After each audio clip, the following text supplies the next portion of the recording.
I didn't have friends.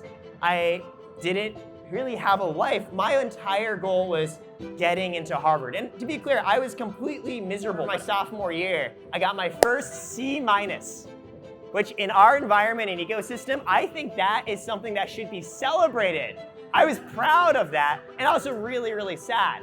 And I remember going down to my dad, and he was basically like, what the and you should do better, and you're making your mom sad. I interned at Blackstone. I got an offer to return, and I reneged. For me, that was the first point where, hey, I was doing something different from what others had told me, and like, life kept on going. Because I had just the early inklings that this wasn't the life I wanted to lead. So I continued to start to do things that were not what others told me. When I was 27 years old, I fell into a deep depression. It confused and terrified me because on the one hand, I had everything that I'd ever wanted. I was working as a product manager at Instagram, building products for creators and influencers. I previously worked in consulting at McKinsey, banking at Blackstone. I went to Harvard. I was like an Asian parent's wet dream. And I felt so goddamn sad and empty inside. I wasn't doing the best at work at the time. I had just gotten a new manager who I felt like didn't really appreciate what I was capable of doing. And at that point in my life, age 27, I had really learned to tie my self-worth to external validation. So when I didn't think I was doing a good job at work, I just felt really terrible in general. And I was like, well, just power through it. But I talked to a friend, and she was like, hey, you should think about therapy. And I was like, absolutely not. That's really scary, and I don't want to try. But she started asking me some questions like, hey, Eric, where do you find meaning in life? Who are the people you care about? If you took away everything that you've done, how would you define yourself? And when I was struggling to answer here, I could feel these tears falling and dripping down my eyes. And I was like, oh God, I probably should go to therapy. So for the first time in my life, I started doing it. And I was so scared of the concept, I told my managers and coworkers at work that I was gonna take a month or two of PTO. I would rather have them think that I was windsurfing in Hawaii using my own saved up vacation time to take medical leave because I was so afraid that they would think less of me. And when I was in therapy, they did this little session, it's art therapy, where basically they sit you down. And the exercise they gave you was, hey, imagine you're on an island. Why don't you draw the 4 people or things that you're passionate about in your life that you'd want to bring with you to that island? And God, they give you construction paper and crayons. It's like you're in kindergarten. You're just sitting there with a bunch of other people, and you're all looking at each other, and you're like, all right, I guess I should do this. And I didn't actually know what to draw and what to put on that paper. I realized that at age 27, I didn't have a strong sense of self. The story that I was told about me, Eric, to the world was one of the things that I had accomplished. And I didn't really know who I was outside of that. And that's why I felt so empty. From the course of that, I had 3 realizations that really helped me that I want to share and talk through a little bit with you. The first realization was, number 1, nobody actually knows what they're doing. The second is, you don't suck. And the third is, you get to make a choice. Let's start with that first point. Nobody knows what they're doing. I had grown up, groomed since a young age with the expectation that other people knew what they were doing and they knew the best and right way to live life and that I should do it as well. I imagine, like many of you, my parents came from China. They worked really hard. My dad literally learned how to speak and write English out of school books tossed onto the street. And so when he told me his expectations were to get into Harvard and to find a stable, prestigious job as a doctor or a lawyer or a banker, this was the environment that I grew up in since day one. And without even consciously realizing it, I internalized this expectation that, cool, if I do a good job and I get good grades, that's how I get loved. And if I don't, well, that's just like a really bad place. And so throughout all of high school, I didn't have friends. I didn't really have a life. My entire goal was getting into Harvard. And to be clear, I was completely miserable, but I told myself, this is what will make it worth it. Everyone else going to parties, having a good time. Wow, they're all just gonna fail in life, right? Just like our parents tell us, they're gonna end up homeless, garbage picker people, I don't know, whatever, right? But no, me. I'm working so hard, it's going to pay off, and I'm going to get in. I remember, my parents, right? All we ever talked about was school, academics, and investment banking. When I was age 13, my dad never had to talk with me about the birds and the bees, right? So of course I was terrified of girls in high school, but I knew how to run a discount cash flow model. That was the nature of my parental guidance. And so, happy story, I did get into Harvard, but I didn't really feel happy. I just felt a sense of relief in the sense that, cool, well, at least I'm not just a massive failure. But immediately upon my first year being there, I also saw, well, what was it all for? Because in the process of giving up everything to achieve what other people thought was right, I saw in this environment so many people who I saw from the outside perspective happier and more successful than I was, who was at the same place I was without having had to give up so much. And I was just like, well, goddamn, I did something really, really wrong. Now you can hear me say, I did something really, really wrong, but with 50% more high definition. Thank you so much. So I really started to see so many people living their lives in so many different ways that one day I had this shocking realization, hey, maybe my life's goal isn't to make as much money as possible, which up until that point it actually had been. This was a crazy thought. And in the course of really trying to figure out what are the things I wanted to do, I actually ended up not doing what other people told me. I remember my sophomore year, I got my first C-, which in our environment and ecosystem, I think that is something that should be celebrated. I was proud of that and also really, really sad. And I remember going down to my dad, and he was basically like, what the f***? And you should do better, and you're making your mom sad. And to be clear, I felt really, really sad too. But for me, that was the first point where, hey, I was doing something different from what others had told me, and life kept on going. So I continued to start to do things that were not what others told me. I actually did get that investment banking job. In my junior year, I interned at Blackstone. I got an offer to return, and I reneged. I called them up, and I said, I know I told you I was going to come do this, but actually I'm not. And to everything I had learned up to that point, it was no, you have to be really careful about the people around you. It's a dog-eat-dog world. You need to achieve. This is wrecking your career. And I was like, God, I'm so fed up with all of this that I need to try something different. Because I had just the early inklings that this wasn't the life I wanted to lead. Since a young age, I had always wanted to do something just a little bit more creative.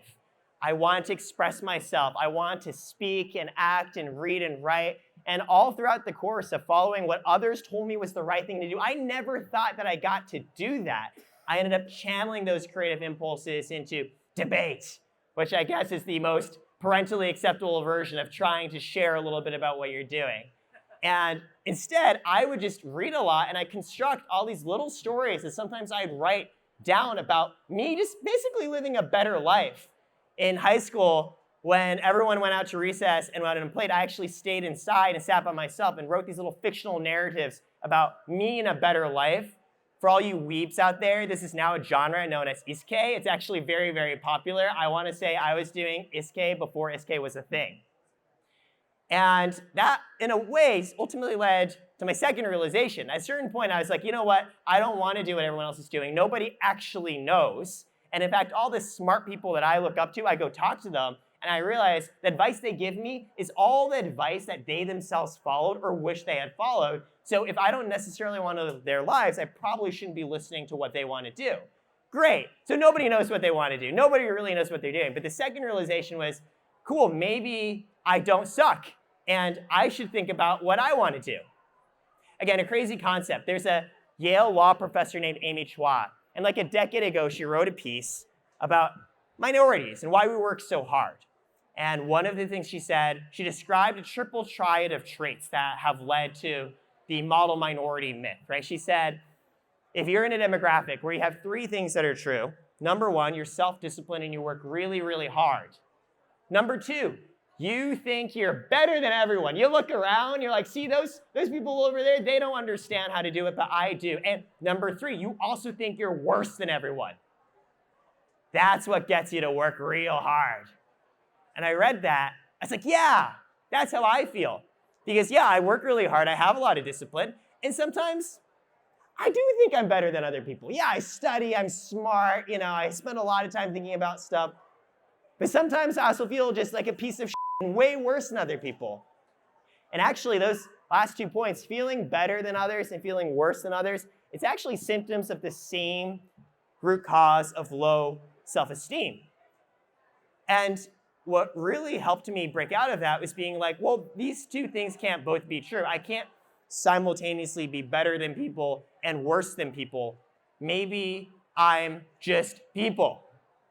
Maybe I'm not better than anyone, but I'm also not worse than anyone. Because potentially, people's self-worth, it's not determined by their external accomplishments and achievements. They might be amazing entrepreneurs or actors or business people, but that doesn't mean they're necessarily a better human being than I am. And that's empowering. Because if nobody actually knows what they're doing, and you yourself are not really any better or worse than anybody else, then why don't you get to try and do your own things? And it really helped reframe a lot of stories I was telling myself about what I was good at and what I was bad at. In fact, I'm realizing now more and more, you just have characteristics and capabilities, all of you, each and every one, your own special little things.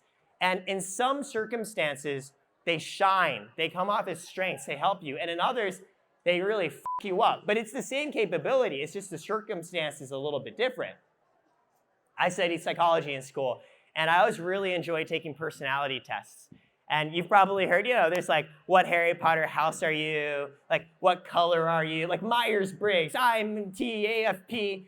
So the most rigorous version of those is actually called the Big Five test. And it measures your personality across 5 different dimensions. Those dimensions are number 1, it's an acronym, it spells out ocean. Number 1, O is for openness.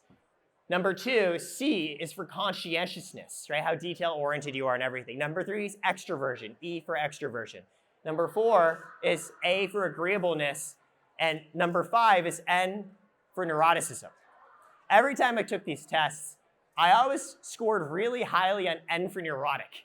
And I was like, well, this sucks, because according to all the scientific literature, every one of these other traits, there are good and bad things that happen depending how you score. But it seems like N for neuroticism, generally the better you are, just the worse it is. And then I was like, well, that's a story I'm telling about myself. Because turns out being emotionally reactive means you also have the ability to empathize deeply with other people. And when I look back now at all the work that I've done in the friendships and relationships, and even what I now do as a founder, that ability to deeply relate with others and feel what they're feeling and share that back, in some circumstances, that can be really powerful. And sure, in other circumstances, it's really bad and really terrible.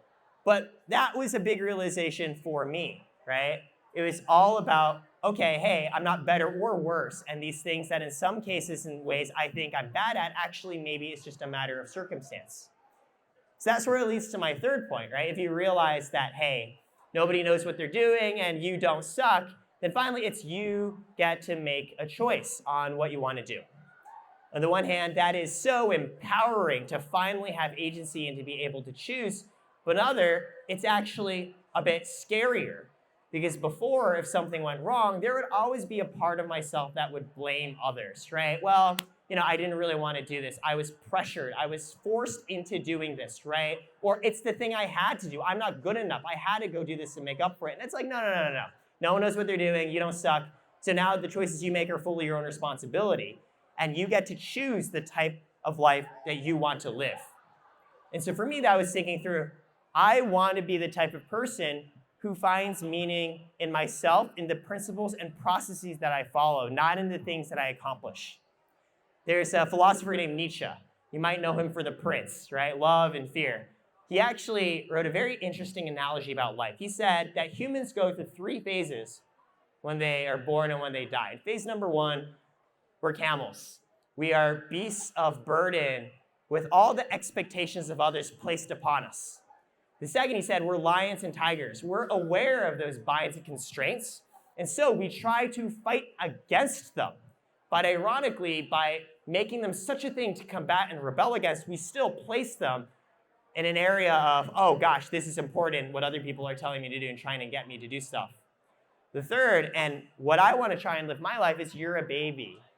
When you're a baby, you don't think about what you should be doing or what you shouldn't be doing. You kind of just do, right? Like imagine like when you were a kid, when you were a child, it wasn't necessarily you were doing things for other reasons. You just did them because you wanted to.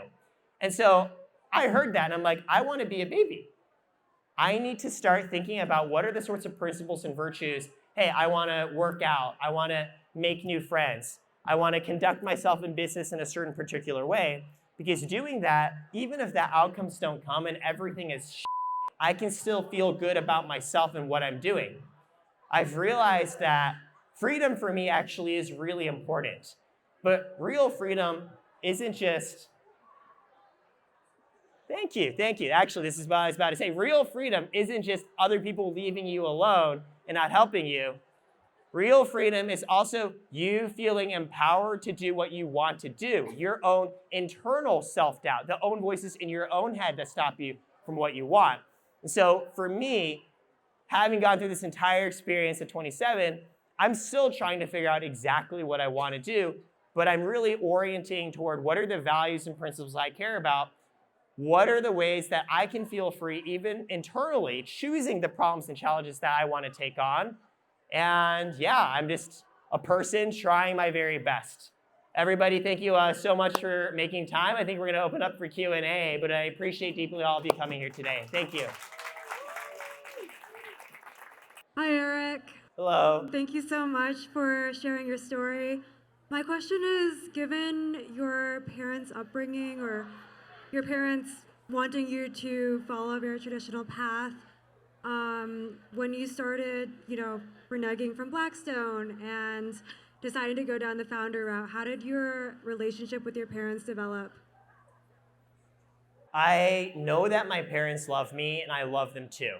And I've realized the best way for me to honor their wishes and desires of love for me is ironically to follow the spirit of what they want and not the letter.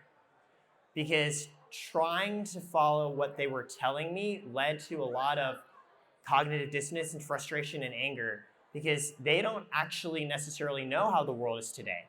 And so my parents came from a place of scarcity. And all the principles and methods that help you in a place of scarcity where it is dog eat dog and you have to beat everyone else out, it actually doesn't serve you well when you're in a place of abundance, which is exactly thanks to their sacrifice and privilege I'm now in. So my relationship with my parents now is I actually generally don't listen to what they tell me to do ever, which was a lot of years of work that I'm still processing to learn how to deal with. Because guess what? Deep down, you love your parents. You want them to support what they're doing. And it was a big moment of acceptance for me to understand I am probably never going to have that level of unconditional support and acceptance. And maybe that's okay. Thank you. Yeah. The classic, Asian parent. My mom is the exact same way. Yeah.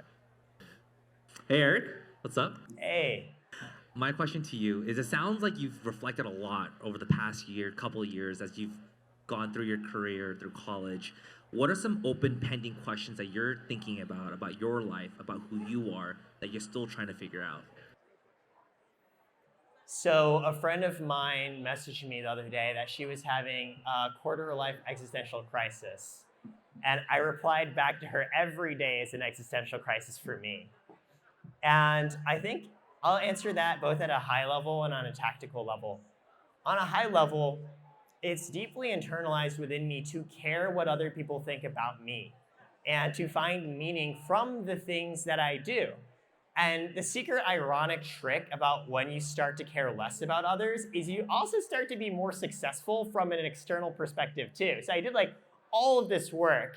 And yes, it did lead to the founding of my company, Karat, which I've been doing now for 4 years and has some level of external success and validation, which ironically starts to creep back up on you again. And then you're like, oh no, I'm starting to care again. So for me, it's never really a settled question. It's always an ongoing, like, hey, what can I do to try and remind myself, surround myself with people who think a little bit differently? And then, yeah, tactically, I'll answer, Karat's been around for 4 years. Now we're a team of like 40, 50 people. We've raised a lot of money. There's so much responsibility now, where initially a big motivator for my co-founder and myself was a company focused on giving ourselves agency and freedom. Now we have investors, we have employees, we have clients. There's obligations, responsibilities now placed back on me. And so now I'm thinking through, how do you balance those two? When the thing you did to feel free has grown to have a mind of its own and now has needs back placed on you, what do you do about that? I'm still trying to figure that out. Thank you. Yeah.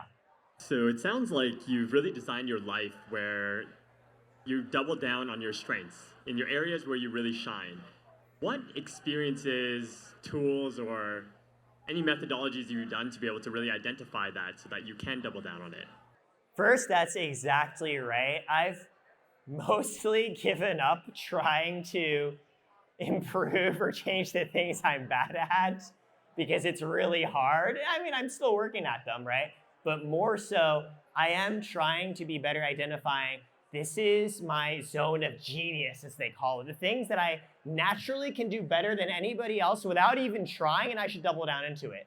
And again, this is a big adjustment. It used to be, look at the things you're not good at and look how good other people are. You need to be as good as them. And like the things I was good at, I almost feel like sheepish and embarrassed. It's precisely because I'm good at them, they must not be worthwhile, right? Like otherwise, why would it feel so easy? And now I'm like, no, like I should go do those things more. So to the first part of your question, yes, I really try and lean into my strengths. The second part of your question, how do you identify them? I think it's a deep internal question on what are the things that you would do even if nobody else in the world saw you doing them or cared. Like the classic question, right? Say you got $10 billion, like what would you do after getting that, right? Like, and those things that you might want to do, maybe they give you hints toward what you should be doing even now. And if your answer, by the way, is absolutely nothing, that doesn't mean you don't have strengths. It just means you're really burned out.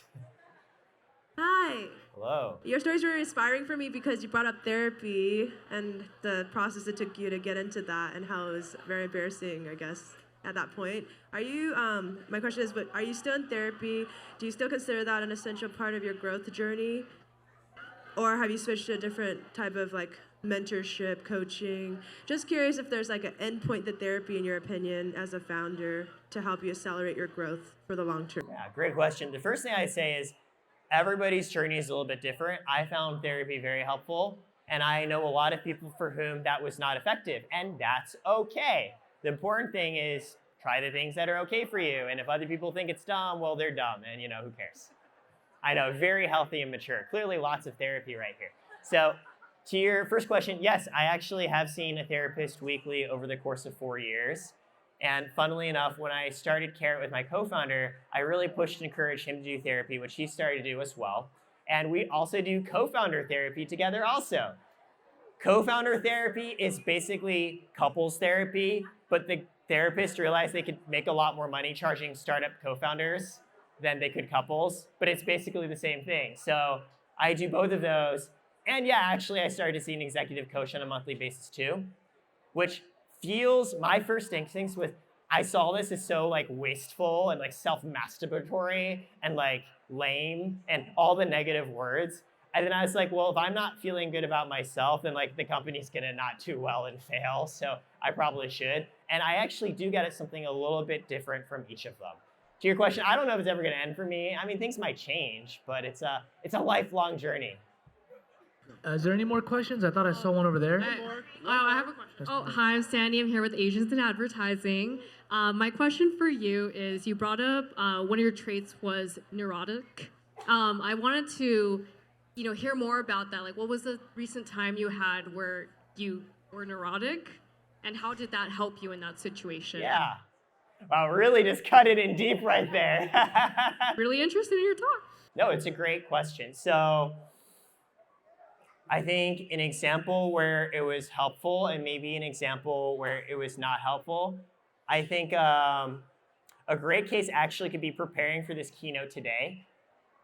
So as a neurotic person, I was like, oh my gosh, I'm getting a chance to speak to people who I feel like might understand me, who I might understand back. That's so exciting. That's so thrilling. I'm so grateful for a chance to have my voice heard.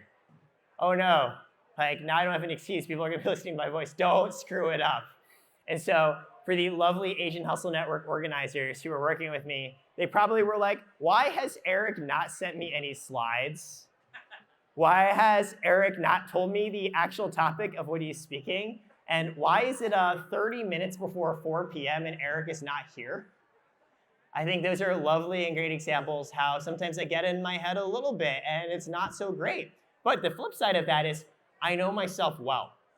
And I know that if I trust in myself in the process, it will be good.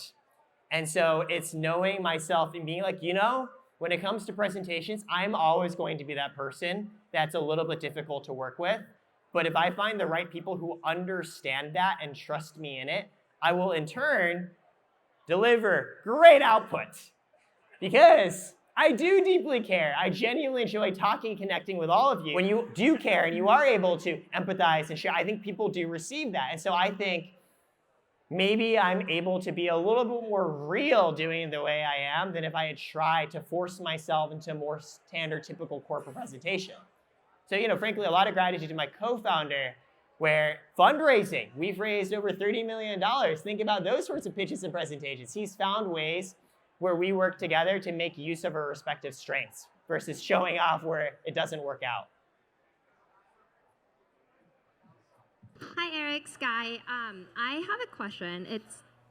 I was wondering who your mentors are and who your, I guess, role models are, because you talk about taking the leap, and do you always take it on your own, or do you rely on some of your mentors to get some advice on certain things? Like who are those in your life? Yeah, I really admire and want to spend time with people who push me to be a better version of myself, and they tend to be the ones who do things where they are focused on what they're doing versus what other people think about it. Again, this is for me because I came from such a separate perspective on, oh no, like, you know, like when I went to McKinsey and I left Blackstone, my dad was like, don't come home, I've never heard of McKinsey. Like that gives you a sense of like the extreme axis I was on. And so my mentors are people who carved their own path, right? And are emotionally open about what it took to do that.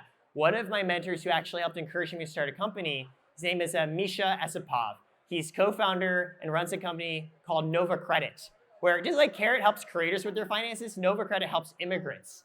And I met him because I was interviewing to leave Instagram. I didn't know what to do with my life, and he's trying to hire me.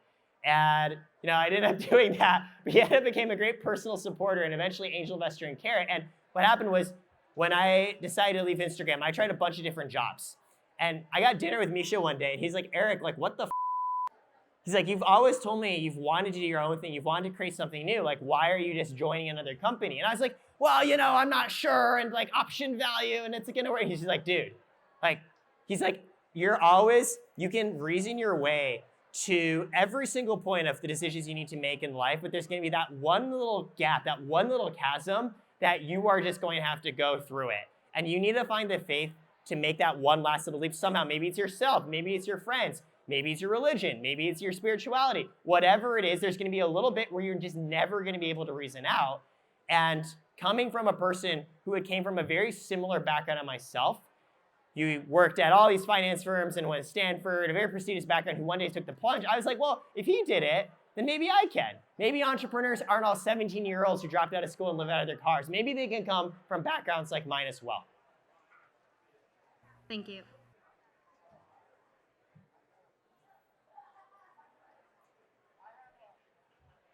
All right. Well, if everybody, did I see a hand? No, I'm just kidding. I made that up. I was just trying to see if there's anyone else that wanted to do it. There's one more question on There is one more. Yeah, okay. Go. Great presentation, Eric. Thanks. Is there something that you are still afraid of? What did you ask what I'm afraid of? Yes. I think being alone. This really is a therapy session, isn't it? I think that's definitely one of them. And I say that because there's probably a part of me that never felt unconditionally supported. And so in a way, I'm always yearning and seeking that out. I think that's why I manifested in such focus on external validation. I'm trying to get better, right? I'm trying to find it through the work I do and the friends and relationships I make. But that's probably never, ever going to totally go away. And, that's okay too. Thank you. Thanks. Well, everybody, thank you so much for making time. Appreciate all of you. Obligatory plug, you can find me online, Instagram, under Eric T. Way, spelled W-A-Y, or look at my company, Karat. It's spelled K-A-R-A-T, like the gemstone, not like the bunny food. Thank you, everybody, so much. This has been a pleasure. Thank you, Eric.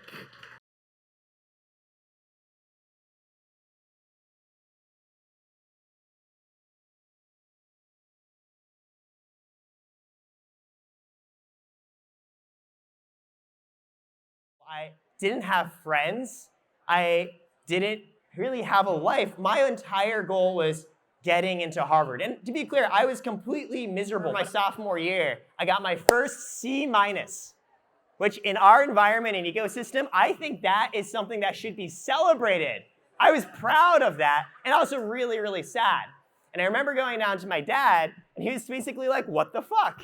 And you should do better, and you're making your mom sad. I interned at Blackstone. I got an offer to return, and I reneged. For me, that was the first point where, hey, I was doing something different from what others had told me, and life kept on going. Because I had just the early inklings that this wasn't the life I wanted to lead. So I continued to start to do things that were not what others told me.